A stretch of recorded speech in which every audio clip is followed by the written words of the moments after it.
Hello friends, welcome to my YouTube channel government job alert. তো আমি তোমাদের আগেই বলে দিয়েছিলাম যে আজকে গৌতম বুদ্ধ বা বৌদ্ধ ধর্ম এবং জৈন ধর্মের ওপর আমি একটা ভিডিও করব। তোমরা যদি একটু ধৈর্য সহকারে ভিডিওটা দেখো তবে আমি তোমাদের কথা দিচ্ছি, এই যে চ্যাপ্টার বৌদ্ধ ধর্ম এবং জৈন ধর্ম, এর বাইরে একটা কোশ্চেনও হবে না, এবং কোশ্চেন যাই হোক না কেন তোমরা কিন্তু তার অ্যান্সার পারবে। আমি এই ভিডিওটাতে তোমাদের শুধু পড়াবো তাই না, তোমাদের পড়া একদম মুখস্থ করিয়ে দেবো। অর্থাৎ আমি এই ভিডিওতে কিছু তোমাদের মাথা পাগল করার ট্রিক দেবো, যে ট্রিকগুলো পড়লে ব্যাস চলো, আর কিচ্ছু করতে হবে না। এরপরে আর তোমাদের কোনো বৌদ্ধ ধর্ম বা জৈন ধর্মের উপর কোনো ভিডিও দেখতে হবে না, জাস্ট একটা ভিডিওতে সব কমপ্লিট করে দেবো। ওকে, তো চলো সময় নষ্ট না করে আজ এই ভিডিওতে চলে যাই। তো ভিডিওতে যাওয়ার আগে তোমাদের কাছে আমার একটা রিকোয়েস্ট, তুমি যদি আমার চ্যানেলে নতুন এসে থাকো তাহলে অবশ্যই আমার চ্যানেলটা সাবস্ক্রাইব করে নাও এবং বেল আইকন বাটন অন করে দাও। তো চলো শুরু করা যাক আজকে ভিডিও। দেখো, গৌতম বুদ্ধ জৈন ধর্ম বা বৌদ্ধ ধর্ম বলতে গেলে প্রথমেই তোমাকে যেটা জানতে হবে সেটা গৌতম বুদ্ধ সম্পর্কে জানতে হবে। তো চলো আমরা গৌতম বুদ্ধ সম্পর্কে জানবো। তো গৌতম বুদ্ধ সম্পর্কে আমরা কী কী জানবো? গৌতম বুদ্ধ, দেখো গৌতম বুদ্ধের বাবা কে ছিলেন? সুধোধন। মাতা কে ছিলেন? মায়াদেবী। তার ওয়াইফ কে ছিলেন বা বউ কে ছিলেন? যশোধরা। ছেলে কে ছিলেন? রাহুল। এবং জন্ম কোথায়? লুম্বিনীতে। এবং মৃত্যু কোথায়? কপিলাবস্তু। তো দেখো, এই যে তার ফ্যামিলি পরিচয়, সেই ফ্যামিলি পরিচয়টা মুখস্থ করার জন্য আমি তোমাদের সাথে একটা ট্রিক শেয়ার করছি। সেটা হচ্ছে, মনে হবে গৌতম বুদ্ধ সমাজের জন্য কাজ করেছিলেন, ঠিক কি না? নিশ্চয়ই ঠিক, তিনি সমাজের জন্য কাজ করেছিলেন। তাই এই গৌতম বুদ্ধকে বলা হয় সমাজের লোক। ওকে, যেরকম দেখো দন্তের স দিয়ে তার বাবার নাম সমাজের, ময়াকারে মা মানে সমা মানে মায়াদেবী, যে মানে তার বউ যশোধরা, জ র মানে তার ছেলে রাহুল, ল মানে তার জন্মস্থান লুম্বিনী, আর ক মানে হচ্ছে তার মৃত্যুস্থান কপিলাবস্তু। তো বোঝা গেল সমাজের লোক ট্রিকটার কি মানে রইল। তো গৌতম বুদ্ধ হলেন সমাজের লোক। তো এই সমাজের লোকের ট্রিক হচ্ছে এইটাই, দন্তের স মায়াকারে মা সমা বর্গী জয়কার রাজ্যের ল ক লোক, সমাজের লোক। তো সেখান থেকে তুমি ওনার কিন্তু পুরো ফ্যামিলি পরিচয় জানতে পারো। প্রথমেই যেটা জানতে হয়, তার বাবার নাম কি? সুধোধন, দন্তের স দিয়ে দন্তের স দিয়ে। মায়ের নাম কি? স মা, মায়া মানে মায়াদেবী। এবং বউ বা ওয়াইফের নাম কি? বর্গীর জয়কার বর্গীর জ, স মা যে, বর্গীর জ মানে হচ্ছে যশোধরা, আর র মানে হচ্ছে রাহুল, তার ছেলের নাম স মা জের, আর ল মানে তার জন্মস্থান কোথায়? লুম্বিনী অর্থাৎ ল, আর ক দিয়ে হচ্ছে তোমার কপিলাবস্তু। ওকে, তো এখানে আশা করি তোমাদের কোনো কনফিউশন রইল না। তো গৌতম বুদ্ধের তার ফ্যামিলি পরিচয় একটা ট্রিকের মধ্যে হয়ে গেল, সমাজের লোক। ওকে, তো এটা কিন্তু বারবার কোশ্চেন হয় যে গৌতম বুদ্ধের জন্ম কোথায়, গৌতম বুদ্ধের মৃত্যু কোথায়। তোমার মনে কিন্তু আর বিন্দুমাত্র কনফিউশন থাকবে না, কারণ তুমি ট্রিকটা জানো যে গৌতম বুদ্ধের ফ্যামিলি পরিচয় জানার জন্য সমাজের লোক এটাই কিন্তু যথেষ্ট। আর ল ক লোক, ব্যাস, ল দিয়ে লুম্বিনী, ক দিয়ে কপিলাবস্তু। ওকে, আশা করি কোনো কনফিউশন নেই। যদি কনফিউশন থেকে থাকে তাহলে অবশ্যই আমার কমেন্ট বক্সে কমেন্ট করো, আমি সেই কনফিউশনও তোমাদের দূর করে দেবো। ওকে, চলো নেক্সট কী আছে? বৌদ্ধ ধর্ম তিনটে স্তম্ভের উপর দাঁড়িয়ে আছে, একদমই ঠিক। সেটা কী কী? বুদ্ধ অর্থাৎ এর প্রতিষ্ঠাতা, ধর্ম তার শিক্ষা, আর কি আছে? আর আছে সংঘ অর্থাৎ বৌদ্ধ ভিক্ষুক এবং সন্ন্যাসীদের আদেশ। ওকে, তারপরে চলো নেক্সট কী বলছে, যে গৌতম বুদ্ধ তিনি সাক্ষ্যমুনি বা তথাগত নামে পরিচিত ছিলেন। একদমই সোজা কোশ্চেন এটাও, যে তিনি সাক্ষ্যমুনি বা তথাগত নামে পরিচিত ছিলেন। তারপরে কি আছে? বৌদ্ধ ধর্মের প্রতিষ্ঠাতা ছিলেন গৌতম বা সিদ্ধার্থ, যিনি একজন শাক্য রাজপুত্র ছিলেন। ওকে, এটাও তোমরা জানো। এইখানে দেখো, এটা খুবই ইম্পর্টেন্ট। 563 খ্রিস্টাব্দে বৈশাখ পূর্ণিমার দিনে নেপালের লুম্বিনীতে কপিলাবস্তুর কাছে জন্মগ্রহণ করেন তিনি। তার পিতা সুধোধন ছিলেন শাক্য শাসক। যেটা আমি এখনই তোমাদের বললাম, তার জন্মস্থানটা কিন্তু বারবার আসে কোথায়, সেটা হচ্ছে লুম্বিনী। কত খ্রিস্টাব্দে? 563 খ্রিস্টপূর্বাব্দে। ওকে, তারপরে চলো, তার জন্মের 7 দিনের পর তার মা কৌশল বংশের মহামায়া বা মায়াদেবী মারা যান। ওকে, এটা তোমরা জেনে রাখো যে গৌতম বুদ্ধর জন্মের 7 দিনের মাথায় তার মা, অর্থাৎ তার যে অরিজিনাল মা মায়াদেবী বা মহামায়া, তিনি মারা যান। এবং তিনি পালিত হন কোথায়, কার কাছে? তার মা সৎ মা বা পালিত মা গৌতমীর কাছে। ওকে, অর্থাৎ তিনি তার মাসির কাছে বড় হয়েছেন। দেখো, তারপরে দেখো 16 বছর বয়সে যশোধরার সাথে তার বিয়ে হয়। 13 বছর বিবাহিত জীবন উপভোগ করেন এবং একটি পুত্রের জন্ম দেন রাহুল। এটাও কিন্তু তোমরা, আমি কিন্তু ট্রিকে কিন্তু পুরো ট্রিকেই চলছে এটা, যে 16 বছর বয়সে যশোধরার সাথে তার বিয়ে হয়, 13 বছর তিনি সংসার জীবন করেন এবং তারপরে তার একটি পুত্র হয়, তার নাম হচ্ছে রাহুল। তারপরে চলো এইবার দেখো কি লেখা আছে, একজন বৃদ্ধ, একজন অসুস্থ মানুষ, একটি মৃতদেহ এবং একজন তপস্বীকে দেখে তিনি সিদ্ধান্ত নেন পরিভ্রমণ করা বা চেন্না সারথি এবং তার প্রিয় ঘোড়া কণ্ঠক সহ তিনি প্রসাদ ত্যাগ করেন। এটা কিন্তু মনে রাখতে হবে যে গৌতম বুদ্ধের যে প্রিয় ঘোড়া বা সব থেকে গৌতম বুদ্ধের যেটা ঘোড়া তার নাম হচ্ছে কণ্টক। সেই কণ্টকের সাথে তিনি তার সংসার জীবন ত্যাগ করে কি বলবো সন্ন্যাস জীবন গ্রহণ করে। ওকে, তারপরে চলো তারপরে কি আছে দেখো, সন্ধানে তিনি যে তার এই যে গৃহত্যাগ, সেই গৃহত্যাগকে কী বলা হয়, মহাবিনিষ্কমন বা মহান ত্যাগ বলা হয় এবং ঘুরে বেড়ান। তোমরা নিশ্চয়ই জানো যে গৌতম বুদ্ধের জীবনের মানে কি বলবো প্রচুর বৈশিষ্ট্য আছে, তার গৃহত্যাগ সেটা কী নামে পরিচিত, মহাবিনিষ্কমন। ওকে, তারপরে চলো, তিনি প্রথমে আলারা কামালার গুরুর সাথে ধ্যান করেন, তার পরবর্তী শিক্ষক ছিলেন উদারকা রামাপুত্র। ওকে, তো গৌতম বুদ্ধের প্রথম গুরু কে ছিলেন, সেটি কে ছিলেন, এইটা তোমার আলারা কালামা। ওকে, আর পরবর্তী গুরু ছিলেন উদারকা রামাপুত্র। ওকে, তো গৌতম বুদ্ধের জীবনে দুজন গুরু ছিলেন। চলো 35 বছর বয়সে মগধের বিহারের গয়াতে নীলাঞ্জনা নদীর ধারে পিপল গাছের নিচে তিনি নির্বাণ বা জ্ঞান লাভ করেন। ওকে, এটা কিন্তু খুব ইম্পর্টেন্ট যে গৌতম বুদ্ধ কোন নদীর তীরে জ্ঞান অর্জন করেন, সেটা হচ্ছে নীলাঞ্জনা নদীর তীরে। কোন নদীর তীরে? নীলাঞ্জনা নদীর তীরে। এবং সেখানে কোন গাছের নিচে? পিপল গাছের নিচে। এবং সেটা কোথায়? মগধের বিহারের গয়াতে। ওকে, তারপরে দেখো, তিনি সারনাথে প্রথম ধর্ম প্রবর্তন করেন। তিনি কোথায়? তিনি সারনাথে প্রথম ধর্মোপদেশ দেন, যেখানে তার 5 শিষ্য বসতি স্থাপন করেছিলেন। তার প্রভাব খুতবা, যাকে বলা হয় ধর্মচক্র প্রবর্তন বা আইনের চাকা ঘুরিয়ে দেওয়া।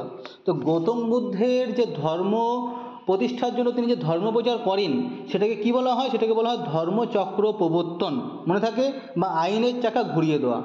তারপরে চলো, তারপরে কি বলছে, কুশীনগরে মহাপরিনির্বাণ বা মৃত্যু লাভ করেন। ওকে, তিনি কুশীনগরে বা কুশীনগরে তিনি মৃত্যুবরণ করেন। ঠিক আছে, তো তার এই মৃত্যুবরণ করাকে বলা হয় মহাপরিনির্বাণ। তো আমি কী বুঝলাম, তার গৃহত্যাগকে কী বলা হয়? মহাবিনিষ্কমন। ওকে, তার ধর্মপ্রচারকে কী বলা হয়? ধর্মচক্র প্রবর্তন। এবং তার যে মৃত্যু, সেই মৃত্যুকে কী বলা হয়? সেই মৃত্যুকে বলা মহাপরিনির্বাণ। ওকে, তারপরে চলো, উত্তরপ্রদেশ জেলার খ্রিস্টপূর্বে 483 সালে 80 বছর বয়সে মাল্লা প্রজাতন্ত্রে। দেখো বন্ধুরা, এখানে কিন্তু কোনো কনফিউশন নেই যে গৌতম বুদ্ধের জন্ম হয়েছিল কোথায়, মানে কত সালে, সেটা হচ্ছে তোমার 500 দেখি, হ্যাঁ 563 খ্রিস্টপূর্বাব্দে। কোনো কনফিউশন নেই, যে বইতে যা লেখা ছিল সব আমি কি বলবো আর কি, কেটে বাদ দিয়ে দাও, এটাই অ্যান্সার হবে 563 খ্রিস্টপূর্বাব্দে। অনেকে আমাকে বলেছে যে গৌতম বুদ্ধের সাল নিয়ে কোনো কনফিউশন আছে, কোনো কনফিউশন নেই, এটাই সঠিক সাল। ঠিক আছে, আর এনসিআরটিতেও আশা করি এটাই আছে। আর তার মৃত্যু হয় 583 বিসিতে 80 বছর বয়সে। তারপর দেখো কি বলছে, বুদ্ধের জীবনের 5টি মহান ঘটনা এবং তাদের প্রতীক। দেখো এটা কিন্তু মাথায় রাখতে হবে যে গৌতম বুদ্ধের জন্ম, তার সেটাকে যে প্রতীক করা হয়েছে সেটা হচ্ছে পদ্ম এবং সার, মনে থাকবে। আর তার মহান ত্যাগ করা, অর্থাৎ তিনি, তোমরা নিশ্চয়ই জানো যে তিনি তার যে প্রিয় ঘোড়া কণ্টকের সাথে তিনি তার গৃহত্যাগ করেছিলেন। তো এই গৃহত্যাগ কিসের সাথে হবে? ঘোড়ার সাথে, মনে থাকবে। এবং তিনি নির্বাণ, তিনি যে গাছের তলায় বসে, পিপল গাছের তলায় বসে ধ্যান করছিলেন নীলাঞ্জনা নদীর তীরে, সেখানে গিয়ে তিনি যে জ্ঞান অর্জন করেন সেটা একটা গাছের নিচে, তার জন্য নির্বাণ লাভকে বলা হচ্ছে বোধি গাছ। এবং তার ধর্মচক্র প্রবর্তন বলা যাচ্ছে চক্র, ধর্মচক্র প্রবর্তন, বুঝে না, ধর্মচক্র প্রবর্তন কিসের? চক্র মানে চাকা। আর তার মৃত্যুকে বলা হচ্ছে স্তূপ। ওকে, মনে থাকবে। তারপরে দেখো, এই এই এই ধর্মে উল্লেখ আছে চতুরার্য বা চতুষ্সত্য এবং অষ্টাঙ্গিক মার্গ, মনে থাকবে। অষ্টাঙ্গিক মার্গ মানে 8খানা পথ, মানে এই পথে তুমি তোমার জীবনে লাভ করতে পারো সদ্বাক্য, সৎকর্ম, এইভাবে। কিন্তু এগুলো কোনোদিন আসবে না, তুমি শুধু এটা মনে রাখো, আর্য সত্য বা অষ্টাঙ্গিক মার্গ, এটা কিন্তু তোমার বৌদ্ধ ধর্মের সাথে যুক্ত। ওকে, তারপরে চলো, এই ধর্মের 4টি পিটক আছে, সেগুলো কি কি? বিনয় পিটক, অভিধর্ম পিটক, সূত্র পিটক এবং খান্ডাকাশ পিটক, মনে রাখবে। তারপরে যেই একটা জিনিস দেখো, যেখানে বৌদ্ধ ধর্মে আরও একটা খুব ইম্পর্টেন্ট জিনিস, আমি তোমাদের এখানেও কিন্তু খুব ভালো করে ট্রিক দেবো, সেটা হচ্ছে বৌদ্ধ ধর্মর সময় 4খানা কিন্তু বৌদ্ধ সভা হয়েছিল। সালগুলো তোমরা দেখে নাও, 483, 383, 250 এবং 72 এডি। এই তিনখানে কিন্তু বিসি মানে বিফোর খ্রিস্ট, এবং এইটা কিন্তু এডি। তো তাদের স্থান কি? প্রথমটা হয়েছিল রাজগীর, দ্বিতীয়টা হয়েছিল বৈশালী, তৃতীয়টা হয়েছিল পাটলিপুত্র, চতুর্থ হয়েছিল কাশ্মীর। তো এইখানে দেখো তুমি যে ট্রিকটা পাচ্ছি সেটা হচ্ছে রো রো বি পা কা, মনে থাকবে রো বি পা কা, অর্থাৎ র দিয়ে রাজগীর, বি দিয়ে বৈশালী, পা দিয়ে পাটলিপুত্র, আর ক দিয়ে কাশ্মীর, মনে থাকবে। তো গৌতম বুদ্ধর সময় যে চারখানা সভা হয়েছিল, মানে বৌদ্ধ ধর্মে যে চারখানা সভা হয়েছিল, সেই চারখানা সভার ট্রিক মনে রাখার জন্য তোমাকে এটা খেয়াল রাখতে হবে যে রো বি পা কা, ঠিক আছে? রাজগীর, বৈশালী, পাটলিপুত্র এবং কাশ্মীর। এবং সেই সময় যে শাসক ছিলেন, দেখো রাজগীরে যখন হয়েছিল তখন শাসক ছিলেন অজাতশত্রু, এবং বৈশালীতে যখন হয়েছিলেন তখন শাসক ছিলেন কালাশোক, এবং পাটলিপুত্রের সময় শাসক ছিলেন অশোক, এবং যখন কাশ্মীরে হয় তখন শাসক ছিলেন কনিষ্ক। তো এখানেও দেখো আমি তোমাদের ট্রিক দিয়েছি কি, অ কা অ ক, মনে থাকবে অ কা অ ক ছিল, তাহলে তোমার হয়ে গেলো এই কটা হয়ে গেল। তারপরে দেখো সভাপতি ছিল, প্রত্যেকটা সভায় একজন করে সভাপতি ছিল। রাজগীরের সভাপতি ছিলেন কে? মহাকাশ্যপ। বৈশালীতে ছিলেন সাবাকামী, তৃতীয় অর্থাৎ পাটলিপুত্রে ছিলেন মঙ্গলীপুত্র তিস্য, এবং 72 অর্থাৎ চতুর্থতে ছিল নস্যঘোষ, মনে থাকবে। তো এখানেও আমি তোমাদের ট্রিক দিচ্ছি, সেটা কি, মহাসুখ তিস্য বাবুর। কি বললাম? মহাসুখ তিস্য বাবুর। মহা মানে মহাকাশ্যপ, সুখ মানে সাবাকামী, তিস্য মানে মঙ্গলীপুত্র তিস্য, এবং বাবু মানে বসুমিত্র, ঠিক আছে? বাবু মানে বসুমিত্র। এটা তোমাদের খেয়াল রাখবে যে চতুর্থ বৌদ্ধ সংহতি হয়েছিল, তার চেয়ারম্যান ছিল বসুমিত্র এবং ভাইস চেয়ারম্যান ছিলেন অশ্বঘোষ। ওকে, মনে থাকবে। চলো তারপর দেখছি। তো দেখলে বন্ধুরা, পুরোটাই কিন্তু আমি ট্রিকের সাথে শেখাচ্ছি। ট্রিক যদি বুঝতে কোনো অসুবিধা হয় তাহলে কিন্তু তোমরা ডেসক্রিপশন বক্স থেকে সোজা আমার চলে যাবে টেলিগ্রাম চ্যানেলের লিঙ্কে, সেখানে গিয়ে আমাকে কমেন্ট করে দেবে, কোনো অসুবিধা নেই। তোমরা হয়তো নোটিস করেছো আমি 90% কমেন্টেরই অ্যান্সার দিই। যার যা সমস্যা আছে, আমার যে ভাই বোনের যা সমস্যা আছে সেটা আমাকে তুমি কমেন্ট করো, আমি চেষ্টা করবো সলভ করে দেওয়ার। ওকে, তারপরে চলো শুরু করি। বৌদ্ধ সাহিত্যে পালি ভাষা ব্যবহার হতো। তোমরা সেটা খুবই সবাই ভালো করে জানো যে বৌদ্ধ ধর্মে বা বৌদ্ধ সাহিত্যে সেটা হচ্ছে পালি ভাষা ব্যবহার হতো। পালি ভাষায় বৌদ্ধ ধর্মগ্রন্থকে সাধারণত ত্রিপিটক নামে অভিহিত করা হতো। তোমরা নিশ্চয়ই জানো ত্রিপিটক কোন ভাষায় রচিত? পালি ভাষায় রচিত। এটা কোন ধর্মের? সেটা হচ্ছে বৌদ্ধ ধর্মের। এই ত্রিপিটক কথার অর্থ হচ্ছে 3 folded basket। ওকে, 3 folded basket। তারপরে চলো একটা ভালো ভালো কোশ্চেন পড়ি কিছু। অশ্বঘোষ তিনি কনিষ্কের সমসাময়িক ছিলেন। তোমরা এটাও পড়লা যে চতুর্থ বৌদ্ধ সংহিতা যেখানে হয়েছিল, চতুর্থ বৌদ্ধ সংহিতা, একটা মিনিট দেখো এখানে, চলো চতুর্থ বৌদ্ধ সংহিতা, সেখানে কে ছিলেন? কনিষ্ক ছিলেন। এই কনিষ্কর সময়ই ছিলেন অশ্বঘোষ। তোমার এটাও কোশ্চেন হয় যে অশ্বঘোষ কার সভাকবি ছিলেন? তিনি কনিষ্কের সময় ছিলেন। ওকে, নাগার্জুন ছিলেন, তিনি সাতবাহন রাজা জগৎশ্রীর সভাকবি ছিলেন। নাগার্জুন যদিও কবি না, তিনি একজন গণিতজ্ঞ ছিলেন। পাটলিপুত্র সমসাময়িক বন্ধু ছিলেন বসুবন্ধুর সর্বশ্রেষ্ঠ কাজ অভিধর্ম কোষ। তো এটা কিন্তু খুব কোশ্চেন একটা আসে, অভিধর্ম কোষ বইটি কার লেখা? সেটা হচ্ছে বসুবন্ধুর। ওকে, তারপরে চলো এবার আমরা চলে আসবো জৈন ধর্মে। যে জৈন ধর্মের মধ্যে কী কী ইম্পর্টেন্ট কোশ্চেন হয় সেটা কিন্তু আমরা দেখব। প্রথমে আমরা যেটা পুরোনো বিষয়টা হচ্ছে জৈন ধর্মের প্রতিষ্ঠাতা করেন ঋষভনাথ। খুব ইম্পর্টেন্ট কোশ্চেন। জৈন ধর্ম প্রতিষ্ঠাতা করেন কে? ঋষভনাথ। সেখানে 24 জন তীর্থঙ্করের বা নবীগুরু, তীর্থঙ্কর বা নবীগুরু বলা হয় তাদেরকে, সকলেই ক্ষত্রিয় ছিলেন। প্রথমে ছিলেন ঋষভনাথ, প্রতীক ছিল ষাঁড়। এটা কিন্তু খুব ইম্পর্টেন্ট, মনে রাখতে হবে তোমাকে যে 24 জন তীর্থঙ্কর ছিলেন, তাদের মধ্যে প্রথম ছিলেন ঋষভনাথ, এবং তার প্রতীক কী ছিল? তার প্রতীক ছিল ষাঁড়। ওকে, কিন্তু এর কোনো ঐতিহাসিকের ভিত্তি নেই। অর্থাৎ তোমরা এটা মনে রাখবে যে এটা আমি তোমাদের সরাসরি বলে দিচ্ছি, প্রথম তোমার যে তীর্থঙ্করগুলো ছিলেন বা নবীগুরু ছিলেন, সেখানে 1 থেকে 22 পর্যন্ত কোনো তীর্থঙ্করের কিন্তু ঐতিহাসিক ভিত্তি নেই, মানে অর্থাৎ তাদের ইতিহাসের পাতায় পাওয়া যায়নি, তাদেরকে অনুমান করে বলা হয়েছে। ওকে, চলো তারপরে শুধুমাত্র শেষ 2 তীর্থঙ্করের ঐতিহাসিক ব্যক্তিত্ব আছে, যাদের মানে বইয়ের পাতায় পাওয়া গেছে। যেমন কি 23তম তীর্থঙ্কর পার্শ্বনাথ, তার প্রতীক কী ছিল? তার প্রতীক ছিল সাপ, মনে থাকে জানো, স্নেকফিশ স্টাইল। রাজা ছিলেন রাজা অশ্বসেনের পুত্র। মনে রাখবে যে 23তম তীর্থঙ্কর পার্শ্বনাথ, তিনি ছিলেন রাজা অশ্বসেনের পুত্র। তারপরে চলো, 24তম এবং শেষ তীর্থঙ্কর ছিলেন বর্ধমান বা মহাবীর, তার প্রতীক ছিল সিংহ। খুব ইম্পর্টেন্ট, খুব ইম্পর্টেন্ট। তারপরে চলো, বর্ধমান বা মহাবীর সম্পর্কে আমরা একটু স্টাডি করি। তিনি 599 খ্রিস্টপূর্বাব্দে কুন্দু গ্রামে মুজফ্ফর বিহারে জন্মগ্রহণ করেন। ওকে, তিনি জন্মগ্রহণ করেন কোথায়? বিহারে। ঠিক আছে, কুন্দু গ্রাম, কুন্দু গ্রাম কোথায়, কত সালে? 599 খ্রিস্টপূর্বাব্দে। তার পিতা ছিলেন সিদ্ধার্থ এবং গ্যাত্রিক বংশের প্রধান, তার মা ছিলেন ত্রিশলা। তাহলে কি কি বুঝতে পারলে যে বর্ধমান বা মহাবীর, বর্ধমান বা মহাবীরের বাবার নাম কি? সিদ্ধার্থ, মায়ের নাম হচ্ছে ত্রিশলা।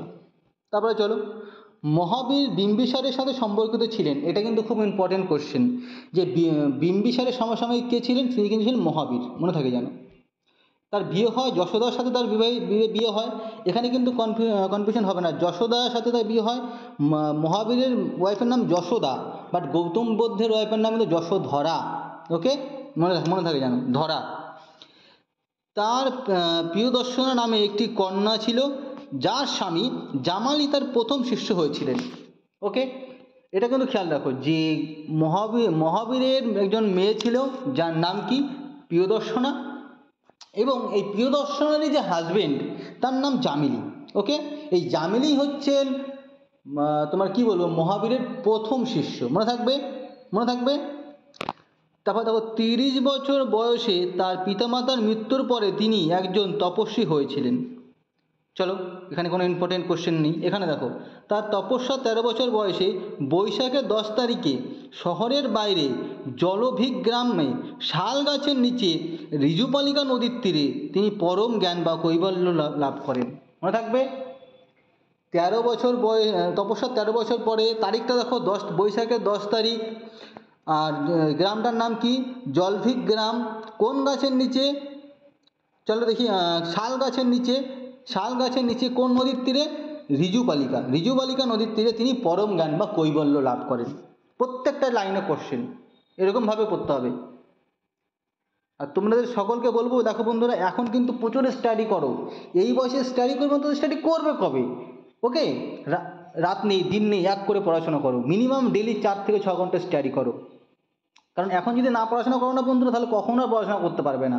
পড়াশোনা জিনিসটাই লাইফ থেকে চলে যাবে। খুব স্ট্রাগল করো। ওকে, আর আমি তো আছি তোমাদের সব রকম সাহায্য করার জন্য। তারপর দেখো, এখান থেকে জৈন বা জ্যোতিন্দ্রীয় বা মহাবীর বলা হতো এবং তার অনুসারী ছিল জৈন। চলো, এসব ফালতু কোশ্চেন। 72 বছর বয়সে তিনি 527 খ্রিস্টপূর্বাব্দে পাটনার কাছে পাভাতে মৃত্যুবরণ করেন। ওকে, পাভাতে বা পাভাপুরীতে।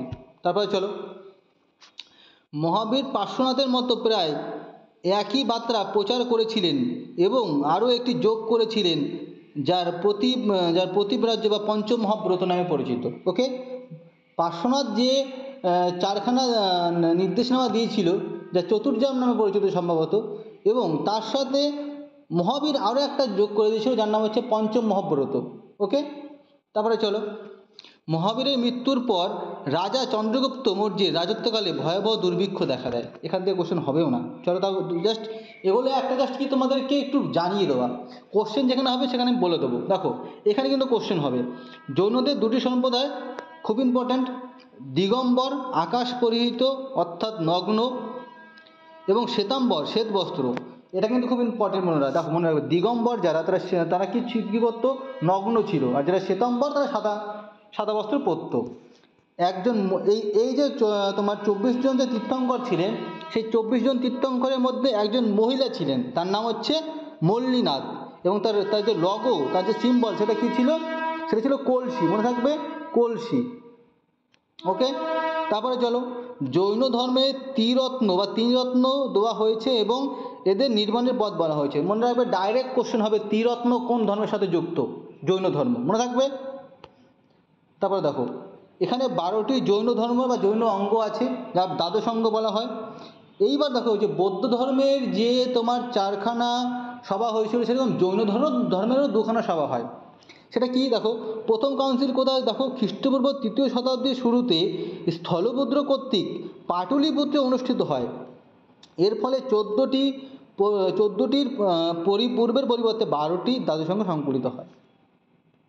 এটা কিন্তু ডাইরেক্ট কোশ্চেন হবে যে 12টি দ্বাদশ অঙ্গ সেটা কোন অধিবেশনে হয়েছিল, সেটা হচ্ছে প্রথম অধিবেশনে। কোথায় কোথায় হয়েছিল প্রথম অধিবেশনটা? পাটলিপুত্রে, মনে থাকবে। তারপরে চলো, দ্বিতীয় কাউন্সিল কোথায় হয়েছিল? এটি 5ম শতাব্দীতে বল্লভীতে গুজরাট অনুষ্ঠিত হয়েছিল। দেব বৃদ্ধি গণি নৃতত্ত্বের ফলে 12টি অঙ্গ এবং 12টি উপাঙ্গের চূড়ান্ত সংকলন হয়, মনে থাকবে। চলো তারপর দেখো, চন্দ্রগুপ্ত মৌর্যের সময়ে জৈন ধর্ম সর্বোচ্চ পর্যায়ে পৌঁছেছিল। এটা কিন্তু ডাইরেক্ট কোশ্চেন হবে, জৈন ধর্ম কোন শাসকের সময় সর্বোচ্চ পর্যায়ে পৌঁছেছিল, সেটা হচ্ছে তোমার অ্যান্সার হবে চন্দ্রগুপ্ত মৌর্য, মনে থাকবে। কলিঙ্গে এটি ব্যাপকভাবে চলেছিল। খ্রিস্টীয় শতাব্দীতে খারবেলের পৃষ্ঠপোষকতা হয়েছিলেন। ওকে, খারবেল ছিলেন যিনি, তিনিও জৈন ধর্মের পৃষ্ঠপোষকতা করেন। জৈন সালে অর্ধমাগধী বা প্রাকৃতিক ভাষায় ব্যবহার হতো, মনে রাখবে। জৈন ধর্মের ভাষা ছিল অর্ধমাগধী বা প্রাকৃতিক ভাষা। ওকে, যেরকম বৌদ্ধ ধর্মে কী ছিল বন্ধুরা বলো? পালি ভাষা। তারপর দেখো কী বলছে, জৈন ধর্মের প্রভাবে সৌরসেনীর মতো বহু আঞ্চলিক ভাষার উদ্ভব হয়েছিল। মারাঠি, ওকে, গুজরাটি, রাজস্থানী, কন্নড়। ফালতু কোশ্চেন, দরকার নেই। চলো, তো এখান থেকে বুঝতে পারলে যে আমি আশা করি এই যে তোমাদেরকে স্টাডি করে দেওয়া হলো জৈন ধর্ম এবং বৌদ্ধ ধর্ম, এর বাইরে কিন্তু কোনো কোশ্চেন হবে না, হতে পারে না, আর হলে মানে যা হবে এর থেকেই হবে। আর ট্রিকগুলো তুমি যদি মনে রাখো তাহলে কিন্তু তোমার একটা কোশ্চেনও ভুল হবে না। ট্রিক করে অ্যান্সার দিলে কিন্তু বন্ধুরা অ্যান্সার দিতে সুবিধা হয়। তো চলো, তোমাদের সকলের কাছে আমার রিকোয়েস্ট, ভিডিও যদি ভালো লেগে থাকে তাহলে অবশ্যই একটা লাইক, কমেন্ট এবং শেয়ার করে দিও। এবং এই ভিডিওর ডেসক্রিপশন বক্সেই আমার টেলিগ্রাম চ্যানেলের লিঙ্ক থাকবে। তোমরা আমার এই লিঙ্ক ধরে আমার টেলিগ্রাম চ্যানেলে যোগদান দাও। সেখানে অনেক তোমার মতো ছেলেমেয়ে আছে, তারা ডিসকাশন করে নানা রকম বিষয়। তো সবাই ভালো থেকো। চলো, দেখা হচ্ছে পরের ভিডিওতে।